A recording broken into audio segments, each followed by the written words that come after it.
La robe de mariée pendait comme un fantôme dans un coin de la pièce, se moquant de tout ce que Boone Carter pensait savoir de son avenir. À 22 ans, sa vie était déjà vendue pour payer les dettes de son père, mais ce n'était pas n'importe quel arrangement. Sterling Rhodes avait été clair, épouser la veuve Cora Maddox, de 30 ans son aînée, ou perdre le ranch qui appartenait à sa famille depuis 3 générations. Boone se tenait à la fenêtre de la petite église, regardant les tourbillons de poussière danser sur le paysage aride. Ses mains tremblaient tandis qu'il ajustait le col de sa seule chemise en bon état. Les autres hommes de la ville chuchotaient derrière son dos, le traitant de désespéré, de pathétique, certains riant même en disant qu'il s'était trouvé une mère plutôt qu'une épouse, mais aucun d'entre eux ne comprenait le poids qui lui écrasait la poitrine. Son père avait tout perdu au jeu lors d'un transport de bétail qui avait échoué, laissant des dettes qui prendraient des décennies à rembourser. Sterling Rhodes possédait désormais la moitié du territoire et il recouvrait chaque dette avec une précision impitoyable. Lorsqu'il avait proposé cette solution, Boone avait voulu le frapper au visage, mais il était resté là comme un lâche et avait acquiescé. La porte de l'église s'ouvrit en grinçant derrière lui. Boone se retourna, s'attendant à voir le pasteur ou peut-être l'un des rares invités assez courageux pour assister à ce spectacle. Au lieu de cela, il la vit. Cora Maddox descendait l'allée avec une dignité qui lui serra la gorge. Elle n'était pas la vieille femme frêle qu'il. Ses cheveux grisonnants étaient sévèrement tirés en arrière, mais ses yeux verts avaient un feu qui le fit reculer d'un pas. Sa robe noire était simple mais bien coupée, et elle se tenait comme quelqu'un qui avait affronté pire qu'un mariage forcé. Elle s'arrêta à 1 mètre de lui et scruta son visage avec une intensité qui lui donna envie de se cacher. Quand elle parla, sa voix était ferme et claire. « On dirait que tu préféreriez être n'importe où ailleurs dans le monde. » Boone déglutit péniblement. « N'est-ce pas ?» Un soupçon de sourire effleura ses lèvres. « J'ai appris que ce que nous voulons et ce dont nous avons besoin sont souvent 2 choses différentes. » Elle s'approcha et baissa la voix pour qu'il soit le seul à l'entendre. « Je sais ce que les gens disent de nous. Je sais ce que vous pensez, mais vous ne savez rien de moi, mon garçon, et je soupçonne qu'il y ait plus en toi que ce que l'on voit. » Le pasteur s'éclaircit la gorge depuis l'autel, sa Bible ouverte et prête. Sterling Rhodes était assis au premier rang, les regardant avec la satisfaction d'un homme qui obtient toujours ce qu'il veut. Boone se sentait pris au piège entre son passé et un avenir incertain, avec cette femme étrange comme seul allié ou pire ennemi. Mais lorsque Cora prit son bras et le conduisit vers l'autel, il remarqua quelque chose qui lui glaça le sang, ses mains tremblaient autant que les siennes. La cérémonie dura exactement 7 minutes. 7 minutes pour unir 2 étrangers dans un arrangement qui satisfaisait tout le monde, sauf les mariés. Lorsque le pasteur les déclara mari et femme, Boone eut l'impression de se noyer dans des eaux peu profondes. Les lèvres de Cora effleurèrent à peine sa joue pendant leur baiser maladroit, mais il sentit l'odeur du savon à la lavande et autre chose, quelque chose qui lui rappelait le jardin de sa mère avant que la sécheresse ne détruise tout. Sterling Rhodes s'approcha d'eux immédiatement après, avec un sourire aussi froid que le vent de janvier. « Félicitations, Madame Carter, je suis sûr que vous trouverez la vie conjugale agréable. » Il s'est tourné vers Boone avec un mépris à peine dissimulé. « Le transfert de propriété sera finalisé demain matin. Votre dette est réglée, mais n'oubliez pas notre accord. Si vous ne respectez pas ce mariage, je réclamerai tous les autres prêts que votre famille doit. » Boone a serré les mâchoires. « Je vous ai donné ma parole. Les mots ne coûtent rien, mon garçon. Ce sont les actes qui prouvent le caractère. » Le Sterling a soulevé son chapeau devant Cora. « Je crois que votre mari a encore des choses à apprendre en matière de responsabilité. » Après le départ de Sterling et son sourire satisfait, Boone et Cora se retrouvèrent seuls dans l'église vide. Le silence s'étendait entre eux comme un gouffre qu'aucun des deux ne savait comment franchir. Dehors, le vent faisait vibrer les fenêtres et la poussière s'infiltrait à travers les fissures des murs. « Chez toi ou chez moi ?» demanda Cora. Pendant un instant, Boone crut qu'elle plaisantait, mais son expression resta sérieuse. « Je n'ai plus d'appartement, » admit-il. « Je l'ai perdu il y a 3 mois. Je dors dans la grange du ranch Miller et je fais des petits boulots pour manger. » Et Cora acquiesça comme si cela n'avait rien de surprenant. « Alors tu viendras chez moi. Ce n'est pas grand-chose, mais c'est à nous maintenant, je suppose. » Elle s'arrêta à la porte. « Il y a des règles, cependant, des choses que tu dois comprendre avant que nous allions plus loin. » Boone la suivit dehors, où un chariot robuste les attendait. Alors qu'elle grimpait sur le siège du conducteur avec une aisance acquise par l'habitude, il remarqua le fusil fixé sous le banc. Ses mouvements étaient assurés, comme ceux de quelqu'un habitué à ne compter que sur lui-même. Quel genre de règles? Demanda-t-il en s'installant à côté d'elle. Ka tira sur les rênes et les chevaux se mirent en route. Première règle, ne t'attends pas à ce que je cuisine, fasse le ménage ou m'occupe de toi comme une domestique. Je ne suis ni ta mère ni ta servante. Deuxième règle, la porte de ma chambre reste fermée à clé. Nous sommes peut-être mariés sur le papier, mais cela s'arrête là, jusqu'à ce que j'en décide autrement. Le chariot grinçait sur la route cahoteuse qui menait à la sortie de la ville. Boone observait son profil, essayant de comprendre cette femme qui venait de devenir sa femme. Quelle troisième règle? Ka resta silencieuse si longtemps qu'il crut qu'elle ne répondrait pas. Lorsqu'elle prit enfin la parole, sa voix était à peine plus forte qu'un murmure. Ne me pose pas de questions sur mon premier mari. Certaines histoires doivent rester enfouies.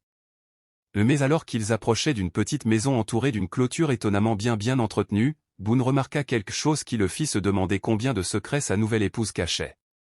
La maison était une révélation de l'extérieur, elle ressemblait à toutes les autres cabanes de colons, avec son bois patiné et son toit en tôle qui avait connu des jours meilleurs, mais à l'intérieur, Boone découvrit un monde qui remettait en question tout ce qu'il pensait savoir sur la vie à la frontière. Des livres tapissaient les étagères encastrés dans tous les murs disponibles, de vrais livres reliés en cuir et bien entretenus, et non les romans bon marché que la plupart des gens chérissaient. Un piano trônait dans un coin, sa surface polie brillait et reflétait la lumière des lampes à huile. Cora remarqua son regard surpris. « Je ne m'attendais pas à ce qu'il ait de belles choses, dit-elle. » Il ne savait pas comment terminer sa phrase sans paraître insultant. Il y avait une pointe d'agressivité dans sa voix qui le poussa à choisir ses mots avec soin. Je ne m'attendais pas à ce qu'une femme de mon âge vivant seule ait de belles choses. M'attendais pas à ce que quelqu'un ici ait un piano. Cora posa son chapeau sur un crochet près de la porte et lissa ses cheveux. Mon premier mari croyait que l'éducation était la seule richesse qui ne pouvait être volée. Elle traversa la pièce avec une grâce familière, allumant les lampes et ajustant les rideaux. Votre chambre est à l'étage, deuxième porte à droite. Il y a un lavabo et du linge propre. Boone monta l'escalier étroit, ses bottes résonnant dans le silence. La chambre qu'elle lui avait donnée était spartiate mais propre, un lit, une commode et une fenêtre donnant sur l'arrière de la propriété. Il s'assit lourdement sur le matelas et se prit la tête entre les mains. Ce matin, il était un homme libre. Ce soir, il était marié à une inconnue qui possédait plus de livres qu'il jamais vu et jouait du piano comme une dame de l'Est. Le son de la musique montait d'en bas.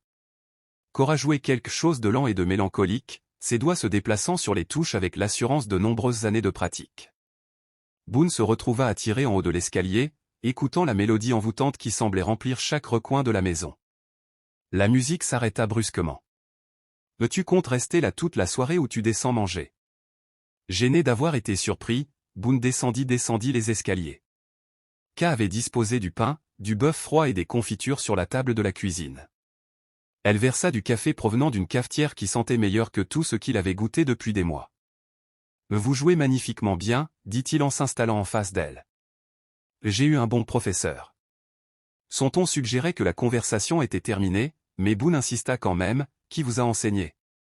La fourchette de Cora s'arrêta à mi-chemin de sa bouche.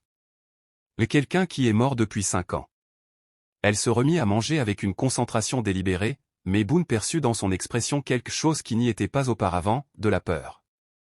Avant qu'il n'ait pu poser une autre question, le bruit de chevaux approchant les fit tous deux se figer. Cora se dirigea vers la fenêtre et regarda à travers les rideaux, son corps tendu comme celui d'un chat prêt à bondir. « Montez à l'étage, » murmura-t-elle d'un ton pressant. « Maintenant. » Mais il était trop tard. Des bottes lourdes martelaient le porche et quelqu'un frappait à la porte avec suffisamment de force pour faire vibrer le cadre-point. Cora Matic, on sait que tu es là. La voix était rude et autoritaire, avec un accent qui semblait venir de quelque part à l'est. Ouvre cette porte avant qu'on ne l'enfonce. Le visage de Cora était devenu pâle, mais ses mouvements étaient rapides et précis.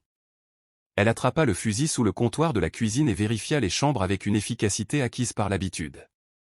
Il y a une porte dérobée dans le garde-manger, murmura-t-elle à Boone. Prends le chemin derrière le poulailler, il mène chez Miller. Je ne te laisse pas seul avec qui que ce soit.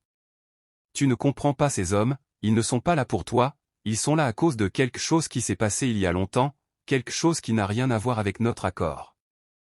Un autre coup de marteau retentissant secoua la maison. S'il te plaît, Boone, pars.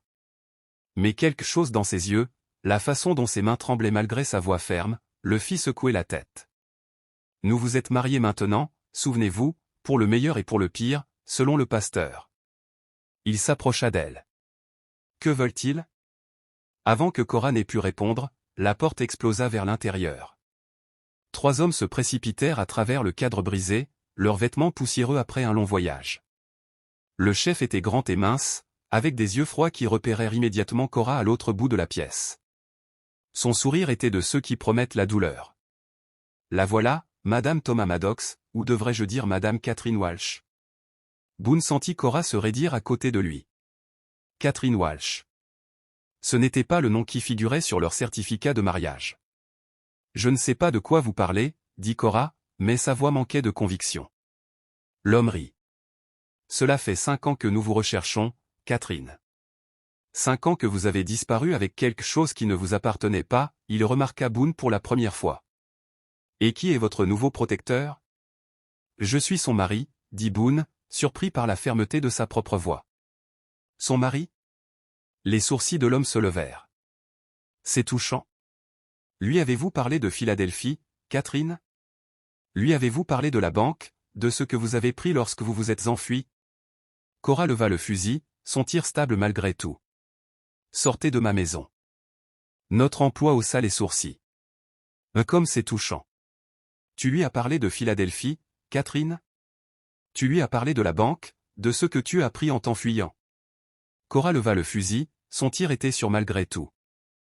Sortez de ma maison. Notre employeur veut récupérer ses biens. L'argent que vous avez volé, les documents que vous avez copiés, nous savons que vous les cachez quelque part. L'homme fit un pas en avant. Facilitez-vous la tâche, à vous et à votre nouveau mari. L'esprit de Boone s'emballa. De l'argent volé, des documents. Qui était la femme qu'il mariait quelques heures plus tôt? La main du chef se dirigea vers son arme. Tu as 10 secondes pour décider, Catherine. La solution facile ou celle qui laissera ton jeune mari veuf le soir de sa noce. C'est alors que Cora fit quelque chose qui changea tout ce que Boone croyait savoir sur le courage. Cora tira un coup de semonce dans le plafond, faisant pleuvoir des éclats de bois sur tout le monde dans la pièce. Le bruit était assourdissant dans cet espace confiné et les 3 hommes se baissèrent instinctivement, mais au lieu de les menacer davantage, elle fit quelque chose de complètement inattendu, elle baissa son fusil et sourit. Vous voulez en savoir plus sur Philadelphie, messieurs, sur ce que j'aurais soi-disant volé. Sa voix était désormais calme, presque conversationnelle. Alors parlons-en correctement, comme des personnes civilisées. Le chef se redressa lentement, la main toujours près de son arme. À quoi jouez-vous, Catherine? Je ne joue pas, je dis simplement la vérité. Cora se dirigea vers la table de la cuisine et s'assit, plaçant le fusil à portée de main. Boone, servez du café à ces messieurs, ils ont fait un long voyage. Boone la regarda comme si elle avait perdu la tête. Du café, croyez-moi, dit-elle calmement, et quelque chose dans son ton le poussa à obéir. Boone versa 3 tasses d'une main tremblante. Cora regarda le chef droit dans les yeux. Votre employeur est Marcus Brennan, n'est-ce pas? Il est toujours en colère d'avoir perdu sa banque. Les yeux de l'homme se plissèrent. Monsieur Brennan veut récupérer son argent, la totalité des $50 000. 50 000? Cora rit sans humour. C'est ce qu'il vous a dit que j'avais pris? Comme c'est intéressant. Elle but calmement une gorgée de café tandis que les 3 hommes restaient debout, ne sachant pas comment gérer ce revirement inattendu. Dites-moi, Marcus a-t-il mentionné que l'argent appartenait au bureau foncier du territoire du Dakota, qu'il blanchissait via sa banque pour voler des concessions foncières? Boone faillit laisser tomber la cafetière. 50 000 $, c'était plus d'argent que la plupart des gens ne voyaient dans toute leur vie. Vous mentez, dit le chef, mais le doute s'insinua dans sa voix. Est-ce vrai? Vous l'a-t-il dit? Pourquoi je travaillais dans sa banque? Pourquoi une femme avec mon niveau d'études accepterait un poste de commis à Philadelphie? Les yeux verts de Cora brillaient. Parce que mon mari, le vrai Thomas Maddox, était mort en enquêtant sur les magouilles foncières illégales de Marcus Brennan. Il était mort mystérieusement après avoir posé trop de questions sur des fonds fédéraux disparus. Les 2 compagnons du chef échangèrent un regard. Ce n'était pas l'histoire qu'on leur avait racontée. Je n'avais rien volé, continua Cora. j'avais récupéré des preuves de crimes fédéraux, des preuves qui étaient restées dans un coffre-fort à Denver pendant 5 ans, en attendant le bon moment pour être révélées. N'ai rien volé, a poursuivi Cora.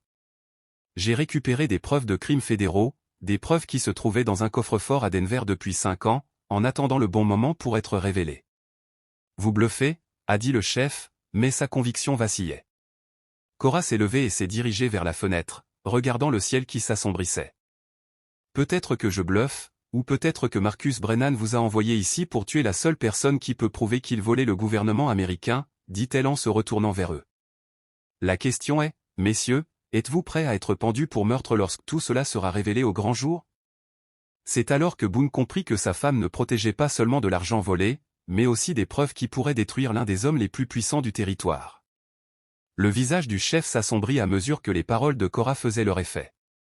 Vous voulez nous faire croire que Marcus Brennan est une sorte de génie du crime? Il est l'un des hommes d'affaires les plus respectés de Philadelphie. Des hommes respectés ont commis les pires crimes de l'histoire, répondit Cora, surtout lorsqu'ils se croient intouchables.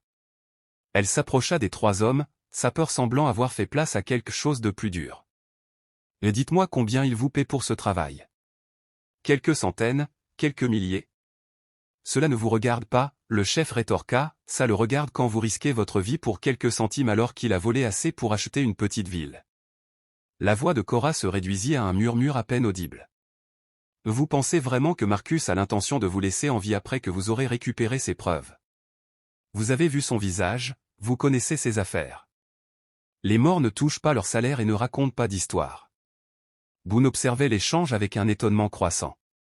Cette femme qu'il avait épousée démantelait ces hommes dangereux avec rien d'autre que des mots et de la logique. Les 2 compagnons bougeaient nerveusement, reconsidérant clairement leur situation. Réellement, les gars, dit le chef, mais la sueur perlait sur son front. Ne la laissez pas vous influencer. Vraiment? Cora se dirigea vers une bibliothèque et en sortit un journal en cuir. Cela appartenait à mon mari. Chaque détail des opérations de Brennan y sont documentés, nom, date, montant volé lors d'achats de terres fédérales, et même les noms des fonctionnaires territoriaux ayant accepté des pots de vin. Elle ouvrit le journal et lut, 15 juin 1869, Brennan a déposé $12 000 provenant des fonds territoriaux sur son compte personnel. Le paiement a été enregistré comme des frais de consultation pour des services d'évaluation foncière qui n'ont jamais été effectués. L'un des compagnons s'avança, laisse-moi voir ça, Jake. Pas, l'avertit le chef, mais Jake était déjà en train de lire par-dessus l'épaule de Cora. Son visage devint livide. Patron, il y a la signature du gouverneur Hartley et celle du juge Morrison. Si c'est vrai, dit Cora calmement. Et il y a 40 autres entrées comme celle-ci. Marcus Brennan a systématiquement volé l'argent fédéral destiné à aider les colons à revendiquer leurs terres, l'argent qui était censé servir à construire des écoles, creuser des puits et mettre en place des forces de l'ordre dans les nouveaux territoires. Boone se sentit mal. Il pensait que les étaient la pire chose qui puisse arriver, mais c'était plus grave que des ranchs perdus ou des mariages forcés, c'était de la corruption qui touchait des milliers de familles innocentes. Le chef sortit son arme. Journal ou pas, nous avons nos ordres. Remettez tout ce que vous avez pris à Philadelphie où nous commençons à tirer. Mais avant que quiconque puisse réagir, le bruit de plusieurs chevaux galopant vers la maison fit se figer tout le monde. À travers la fenêtre, Boone pouvait voir des torchers se déplacer dans l'obscurité. Vous attendiez d'autres invités, demanda froidement le chef. Le visage de Cora était devenu livide. Ce ne sont pas des amis? Murmura-t-elle. C'est Marcus Brennan en personne. Le bruit des bottes sur le porche était différent cette fois-ci, plus lourd, plus délibéré. Marcus Brennan ne frappa pas, il poussa simplement la porte déjà cassée comme s'il était chez lui, ce qui, compte tenu de sa richesse et de son influence, était probablement le cas. Il pensait avoir fait une bonne action, mais il s'attendait à voir un monstre. L'homme qui entra était malheureusement tout à fait ordinaire, de taille moyenne, les cheveux grisonnants, vêtu de vêtements coûteux qui le désignaient comme quelqu'un qui n'avait jamais manqué un repas ni dormi sur un sol dur. Seuls ses yeux trahissaient la cruauté qui lui avait permis de bâtir son empire sur de l'argent volé et des vies ruinées. « Et Catherine, dit Brennan en retirant son chapeau avec une politesse feinte, tu as bonne mine. La vie à la campagne te réussit. » Les 3 hommes de main semblèrent soudain nerveux, réalisant qu'ils n'étaient plus les personnes les plus dangereuses dans la pièce. Leur chef s'avança. « Monsieur Brennan, nous étions en train de négocier la restitution de vos biens. La voix de Brennan était douce comme de la soie, mais dure comme l'acier. Et comment cela s'est-il passé? Là, elle prétend que l'argent provenait de fonds fédéraux et dit avoir des preuves de vos transactions commerciales. Le rire de Brennan rit sincèrement. Des preuves, ma chère Catherine? Vous réalisez sûrement que les preuves n'ont d'importance que si quelqu'un d'autorité est prêt à agir en conséquence, et j'ai pris grand soin de m'assurer que cela n'arrivera pas. Cora serra le journal plus fort. Le juge Morrison pourrait ne pas être d'accord, tout comme le gouverneur Hartley lorsqu'ils réaliseront que leur signature figure sur des documents prouvant leur corruption. Morrison est mort le mois dernier d'une crise cardiaque très soudaine. Le sourire de Brennan sourit froidement. Quant au gouverneur Hartley, disons simplement qu'il est devenu beaucoup plus raisonnable et qu'il ferme les yeux sur certaines irrégularités dans les finances territoriales. Boone sentit l'atmosphère changer dans la pièce. Les hommes de main reculaient vers la porte, ne voulant manifestement pas être mêlés à ce qui allait se passer. Même eux avaient leurs limites. « Vous avez tué Morrison », murmura Cora. « Je n'ai tué personne, mais les hommes soumis à un stress important souffrent parfois d'une mauvaise santé. » Brennan s'approcha, sa présence remplissant désormais la petite cuisine. « À propos de ces preuves et des 50 000 $ que vous avez pris dans mon coffre-fort personnel, ce n'était ton argent au départ. La possession représente 9/10 de la loi, ma chère, et je possède la loi dans 3 territoires. » Brennan fit signe à ses hommes de fouiller la maison, de la mettre sans dessus-dessous si nécessaire, mais alors que les hommes s'apprêtaient à obéir, Ka fit quelque chose qui les arrêta net. Elle craqua une allumette et la tint à quelques centimètres du journal en cuir. Un pas de plus et 5 ans de preuves partiraient en fumée. Brennan perdit son sang-froid pour la première fois. Tu ne osais pas. Ce journal est ta seule protection, n'est-ce pas? Les yeux de Cora brillaient de détermination. Est-ce la seule chose qui t'empêche de nous tuer tous maintenant? L'allumette brûlait près de ses doigts et Boone comprit que sa femme était prête à tout détruire plutôt que de laisser Marcus Brennan gagner. L'allumette brûlait jusqu'au bout des doigts de Cora, mais elle ne broncha pas. Au contraire, elle sourit à Marcus Brennan avec le calme et la confiance de quelqu'un qui détient toutes les cartes. Ai-je mentionné que ce est la seule copie? Le visage de Brennan pâlit. Quoi? Mon mari était méticuleux, il a fait 3 copies de tout avant de mourir. L'une se trouve dans ce coffre-fort à Denver, une autre a été envoyée par la poste à un enquêteur fédéral à Washington il y a 6 mois. Elle laissa la mèche se consumer et la jeta par terre. Ce journal, c'est juste mon souvenir personnel de ce que vous m'avez pris. Boone regarda avec stupéfaction le monde soigneusement construit par Brennan commençait à s'effondrer. Les hommes de main se dirigeaient déjà vers la porte, réalisant qu'ils avaient été trompés et utilisés. Vous bluffez, dit Brennan, mais sa voix manquait de conviction. Cora se dirigea vers la fenêtre de la cuisine et montra du doigt l'extérieur. Vous voyez ces cavaliers qui approchent. C'est le marshal fédéral Tom Bradley et ses adjoints. J'ai envoyé un message à Denver hier au sujet de notre mariage. Je leur ai dit que si quelque chose m'arrivait, à moi ou à mon nouveau mari, ils devraient enquêter immédiatement sur Marcus Brennan. À travers la fenêtre, Boone pouvait voir des torchers se diriger vers la maison. 6 cavaliers avançaient en formation, comme des forces de l'ordre déterminées. Brennan se tourna vers ses hommes de main, tuez-les tous les 2, maintenant. Mais les 3 hommes reculaient déjà. On n'a pas signé pour assassiner des témoins fédéraux, dit le chef. Trouvez-vous d'autres imbéciles? Ils disparurent dans la nuit, laissant Brennan seul avec sa rage et son désespoir. Il sortit son arme, mais ses mains tremblaient de fureur. Si je tombe, tu tombes avec moi, Catherine. Boone réagit sans réfléchir et se jeta entre Brennan et Ka. Au moment où le coup de feu retentit, la balle l'atteignit à l'épaule, le faisant tournoyer, mais il resta debout. Ka le rattrapa alors qu'il trébuchait, ses bras puissants le stabilisant. Le shérif Bradley fit irruption dans la pièce avec ses adjoints, arme au poing. Lâchez votre arme, Brennan. Brennan regarda autour de lui, voyant son empire s'effondrer sous ses yeux. Pendant un instant, Boone pensa qu'il allait se rendre, mais au lieu de cela, il leva son arme vers sa propre tête. Marcus Brennan, vous êtes en état d'arrestation pour vol de fonds fédéraux et complot en vue de frauder le gouvernement des États-Unis, annonça Bradley en repoussant du pied l'arme tombée au sol. 3 mois plus tard, Boone se tenait dans la même cuisine, son bras enfin guéri de sa blessure par balle. La maison semblait différente, remplie de rire plutôt que de secrets. Cora était au piano, jouant un morceau joyeux tandis que la lumière du soleil pénétrait à flot par les fenêtres propres. Des regrets, demanda-t-elle en levant les yeux des touches. Boone repensa à tout ce qui s'était passé. Marcus Brennan purgeait une peine de 20 ans dans une prison fédérale. Les 50 000 $ avaient été restitués au gouvernement territorial et utilisés pour créer des écoles dans 3 comtés. Sterling Road avait mystérieusement décidé d'effacer toutes les dettes de la famille Boone après que les enquêteurs fédéraux eurent commencé à examiner ses pratiques commerciales. Un seul, dit Boone en s'approchant de sa femme. Lequel? J'aurais aimé savoir plus tôt à quel point la femme que j'épousais était extraordinaire. Il lui caressa doucement le visage. Catherine Walsh était courageuse, mais Cora Carter est remarquable. Elle se pencha vers lui. Certaines histoires ont une fin meilleure que leur début.